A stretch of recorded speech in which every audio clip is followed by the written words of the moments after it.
All right, so I wanted to make this video about my 100-mile race that I did this year called what was it called? The Endurance Hunter 100. And I wanted to talk about why I would go run a 100-mile race, which I thought that I would never do, by the way. I thought 100 miles was crazy, and only crazy people would run that far. I'd run a bunch of marathons, and I thought never an ultra marathon. I just don't understand. But a friend of mine was going to do a 50 miler at one point, so I ran this 50 miler, then ran a 74 miler, and I thought, if I've run 74 miles, I might as well go ahead and sign up for 100. It was a little bit of that, but it was also that on January 1st, I weighed 207 pounds, which is too much for me for being a runner. And so I decided I needed to lose some weight, and it had been bugging me that I'd never run a 100 miler. So with those two things, I thought I'll sign up for this 100 miler. I'll have to lose weight because of the training that I'll have to do. And then lastly, I've always wanted to put myself in a situation where I don't know if I can keep going. I wanted to see what happens to me in a really hard situation, because 100 miles is a really long way, but 100 miles in the mountains with like 20,000 feet of elevation gain, that's like another part of the challenge, is that it's up and down mountains. And so I wanted to put myself into that position where I didn't know if I could keep going or not. And so this is all kind of the lead up to this 100 miler, and my training went pretty well. The longest run I did was 5.5 hours. That was at Fort Mountain State Park, where it was like the hardest part of the course. And now I guess I want to bring in my wife and my daughter, who helped me on the race day. And I'll go ahead and start talking about the start of the race and how things. All right, so I'm here with my good-looking crew, my 100-mile crew. And I guess I wanted to go through the race day and what that looked like. And these guys can chime in when they think of stuff. So the race started at 5 a.m. and I think we got up at, 4 a.m. or something like that, maybe 3:30. And it was real windy. Remember how windy it was? And then we thought that it might rain, and sure enough, it started raining on the way to the start. These guys were actually going to sleep in just a little bit. They were going to meet me at like 20 miles or something like that. So the race started without it raining, but like 5 minutes into the 5 minutes into the race, it started pouring down rain. We had to run down these abandoned railroad tracks for a couple miles, and then we went in, started climbing this mountain, and we had headlamps on because it's 5 a.m. and I couldn't see anything. It was just pouring rain. These guys took off. Tell them what it was like when you were driving in the car. Well, when we took off, we were fine until we hit the interstate, and it was like a small interstate, but it was pouring down rain. Do you remember? Mm-hmm. I mean, it was like thundering, lightning. It was like a really dark sky. It was very, it was kind of scary to think that you were running in that. I was like, is he running in this? It was crazy, and it was all part of this crazy experience of running an impossible race in impossible weather. I couldn't see in front of me because the headlamp was shining on the raindrops, and it was dark, and so I was worried I was going to run into some down tree. I'm in the middle of I'm just soaking wet. All of your pack too was just... Yeah, so I have a hydration vest and stuff like that on. Everything is just soaking wet. There's no way you can stay dry. I was worried about my headlamp shutting off, getting wet, because that happened. I was in second place at the beginning. In first place, their headlamp quit, and so I kind of ran into someone in the middle of the trail. It was the guy that was in first, and he said his headlamp quit working, so he was running right behind me without a headlamp because he could kind of see the ground. And then his finally cut back on. He went ahead and passed me. So I called you guys because I said, hey, I might get to 20 some miles before you got there, because I started off too fast. And I just can't believe that I was that stupid to start off too fast in a 100-mile race. I'm telling myself, just go slow. Mm-hmm. But there's part of being a competitive runner. Caroline, you know this from being a runner. It's really hard to run slow, even if you know you're supposed to. Most likely harder than running. For me, it's harder to like run slow because I just recently got an injury, and so mom and dad are like, run slow and don't hurt yourself. But it's harder for me to run slow than to like pick up my pace and run fast. And Yeah, you're a competitive nature. What did you think when you first saw Dad? Like when was that the second stop? It was at the second aid station, 20 some miles. Yeah. Was that the top of the hill? Is that where we saw him? I first? ran down a big mountain and then ran into y'all on a gravel road. Yeah, I was really happy to see you because the first guy came in and I'm like, oh, that's first. And I'm like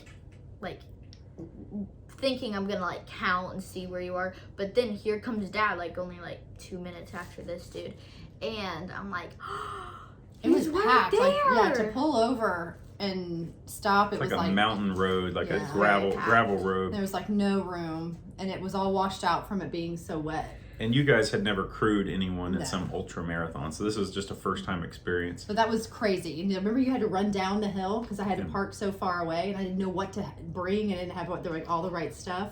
Yeah, But so then at the second place, when we saw you, we were better prepared. We had like a table with all the snacks and you stuff. knew the drill Yeah. finally. So the second aid station that I saw you guys, which was aid station 3 or 4, I think I was in first place at that point. And again, probably running too fast for a 100-mile race. There was but a young guy right behind you. yeah, so I was running with someone, and we were first and second. And the guy that was in first at the beginning took a wrong turn, and he was too far ahead of me for me to know where he went. I don't know what happened to him. He just made a wrong turn. So I'm in first or second, and feeling pretty good.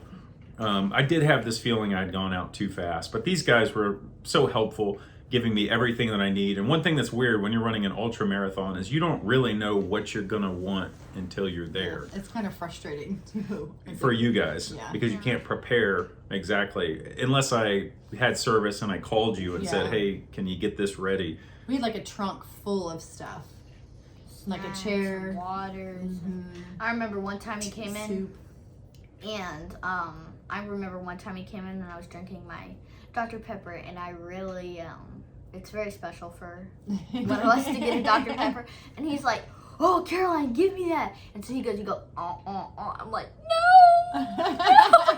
And I don't remember that at all. Yeah. So It happened. So there's something about a 100-mile race. They say that running a 100-mile race is almost like your whole life and is put into one day, one race. And I found that to be somewhat true because when I started, it was pouring down rain, thunderstorms. And then as we're talking about the second, third aid station, it started getting hot outside. Do you remember that? It got sunny and hot. And so we went from kind of cold, rainy downpour to sunny and hot. And there was like 11 miles between some of these aid stations, and I'm carrying like a hydration bladder, but I was running out of water at some of these places. So I'm feeling dehydrated and starting to feel a little bit rough in the middle of the day. Is that the one that I think this is the one that where Caroline you made like I call it like trail art. I think this is the one that you came and remember I kind of I met you like halfway and kind of ran a little bit with you on, yeah. which you're not supposed to do, but Yeah, so they we kind of did met just me a little a quarter to half a mile and kind of ran in with me, which I loved. But man, you get so weird in these races because do you remember I just didn't want to talk? I think you guys wanted to ask me a bunch of questions, Yeah. but I was just in this mood. It was like at 40 or 50 miles. yeah. I just didn't want to talk. And I said, can we just run in? I really enjoyed running with them. And I really wanted to see them in this race. Like I didn't want anybody else to crew me. Like this is what I wanted my crew to be right here. But I just didn't want us to talk at that time. And it's so strange because you don't know what you're going to want. I got a little picky. They did a good job of just kind of rolling with it. Remember I laid out a mat and I was like, do you want to lay down and I'll rip it? Yeah. And you were like, no. No, I don't want that. No. And I remember when you left there, it was like you were going down the mountain, and the next time I was going to see you was at the Fort Mountain Park. Yeah, so, So it was gonna be a when I long left time. when I left them after they ran with me, I took a wrong turn, and so I ran more than a mile extra at one section, and I was in first at the time, and so somebody passed me when I took my wrong turn. So second place was then in first, I was in second, and then the guy that had got lost at the beginning of the race was then right behind me, and he was doing really well. He was kind of out of all of our league. He was very, very good He was runner from Canada. from Canada. like So he hooping. passed me, and he Yeah, he was hooping and hollering, the whole time. Which actually I loved because in fact, I'm going to blame him for going out too fast for all that yelling he was doing. It got me really pumped up, and it's his fault I went out too fast. But he passed me like I was standing still, and then I went ahead and passed the guy that took over, or that took the lead, and so I'm in second again. But I just felt horrible. It was just hot outside and just rough. I saw them off the side of the road. They were at a place where I crossed a road, and then, it got kind of lonely there. That's around. why I got some good pictures of you right there. Yeah, 50 or 60 miles or so. I was kind of like thinking, hey, I'm tired. I'm getting into the hardest part of the race, which is at Fort Mountain State Park. But fortunately, I had a good friend who showed up to run the last part of the race with me. And so thankful for yeah, Brent so my friend Brent, he had showed up to run the last 30 some miles with me. I think it was 38 miles that he was going to run with me. That's crazy. Yeah, and we run a lot together, and he's a better runner than he knows. But I showed up at Fort Mountain after this huge incline to get up there, and I was tired. I was really, really tired. So I did a change of shoes and then saw Brent. It was nice to have somebody to run with finally. But Fort Mountain State Park was definitely the hardest part. You didn't change your shoes. You didn't change your shoes the entire time. Yes, you did. Yeah, I think I did change my shoes. I did. For Fort Mountain, I did change my shoes. I heard his toes were one of the sites that I cannot unsee. Yeah, was it your socks you didn't change? I didn't change my socks. Oh, okay. Yeah, so I had wet socks. There's like 20 creek crossings throughout this race. Your feet are nasty. I think I changed my shirt one time. But, how do you do this? How do you run 100 miles? I think the key is breaking it down into smaller segments. So I would just look forward to seeing them at the next aid station. And that's what I look forward to. Once you got there, we got to go get our camp spot. Mm-hmm. So we had a camp spot at the state park. And then you guys had what, like 2 hours between each time you saw me? Something like that. Yeah. So we tried to sleep, and then we would go park where we would meet you. And they had this really cool setup in the woods with all the food, and they had like music and the strobe light. Not a strobe light, but a spotlight. And I remember I was about to see you because we could track you on our device. They had a tracker that worked most of the time. And I thought you were coming this one way, so I started walking up that way. Mm-hmm. And I went up there for a while, and then it was like you weren't moving, and I was like, he must be there, and I was in the wrong place, so I had to run back and be able to see you. I did get in pretty rough shape, so it got to be nighttime. The sun went down. I was in the toughest part of the course. Fortunately, I had Brent with me to run at this part, but it got cold. It got down to like 30 some degrees, and the wind was wet. Like, I was kind of wet. It was about 20 mile an hour winds. And I get to the hardest part of the race, which is, sorry, Caroline, it was this steep incline about like that. This telephone pole line up a mountain, sorry. And I could barely get up this thing. I had trekking poles to help me, but it was just middle of the night, 20, 30 mile an hour winds, 30 some degrees. And I just thought, I never got to the point where I thought I was going to quit, but it was just really, really, really hard. Did you have to do that part twice? Or was it, because I know you had to go around Fort Mountain twice. I didn't do that. No, not the same part, but like the rest of it was hard too. And it's, again, middle of the night, where you kind of like are a little bit out of it. And so, fortunately I had Brent there with me, but I almost couldn't run during that time. I started it was almost like just hiking fast. My legs were just shot. I never thought I was going to quit. I just thought I just have to keep moving. I just have to keep putting one foot in front of the other. But then I got to that last aid station where I was about to leave the park.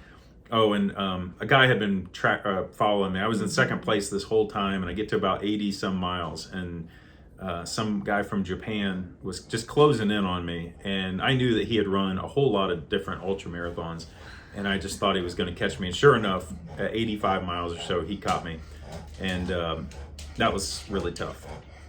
Yeah, I was bummed to see that. I remember when you stopped at that station, you were like cold, and you sat down, and they gave you a jacket, big jacket, yeah. And you were kind of eating some stuff, and I was thinking, I don't know how he's going to get up. I was and shaking, keep going. like, and that guy, he like buzzed in there, and he's like boop boop boop, and he just like kept going. I remember when he came in, he was laughing and like he came in like That was singing. I was like, Not me, by the way. no, We're talking about this the was Japanese the guy. other guy. I was like, my dad comes in like, oh my gosh. So that was tough for me because I'm sitting there trying to balance finishing this race, but also the competitive nature in me that wants to beat people. It was just a hard struggle. So I left there with knowing that I have the last part of the race to go. And so I started finally running because I had 10 to 15 miles left. And my goal in this race was to break the old course record, to run under 24 hours. And I looked like I was on pace to do that. And so I ended up finishing third place. I ran 23 hours and 23 hours, 10 minutes or something like that. The craziest thing, I like took a wrong turn like 100 meters before the finish line. The light was shining into the trail so bright that I couldn't see where to go. Levi, if you could pass my award things right there. So I ended up getting third place, which was kind of cool. I wanted to show off my awards. So I got this for getting third place. And then I got this buckle right here, which was pretty cool. It says Endurance Hunter 100. But what was better than winning these types of things is just getting to share that experience with these guys, and just so grateful for them helping me out. It was just something I'll never forget for sure. And I wanted to make this video because I wanted to remember what this was like. I wanted to record it and just have it down, the experience. I don't know if I'll ever do another 100 miler. It really did push me really hard. Caroline, you want to tell him what he said when he crossed the finish line? I will never do this again. And I've said that before, by the way. I've said I'll never do this again, and then I end up doing something else. But I really can't see myself ever doing one of those 200 some mile races, because I don't think there's really that much over 100 until you get to like 200. And the thought of doing that two times just seems you like... have to go much slower and sleep in between. Yeah, it's amazing what the human body can do. But I might do another 100 at some point, but hopefully just to go and try to finish the thing and not try to break any records or try to go fast, because that was a really hard thing to do, but I'm glad I did it. And my body's in good shape now. I'm running again. I've qualified for the Boston Marathon. So that was strange, going from an ultra marathon 100 down to a 26 mile race, because you would think it'd be pretty easy, but just running fast again instead of just running for distance was a difficult challenge. But anyway, thank you guys for your help. I appreciate you all and what you did. Love you guys too. And it was a great experience. If you're looking for a really hard 100 miler, the Endurance Hunter 100 miler, I think it's 22,000 feet of elevation change. It's point-to-point race. It'll definitely push you to your limits. So, all right, thanks for watching.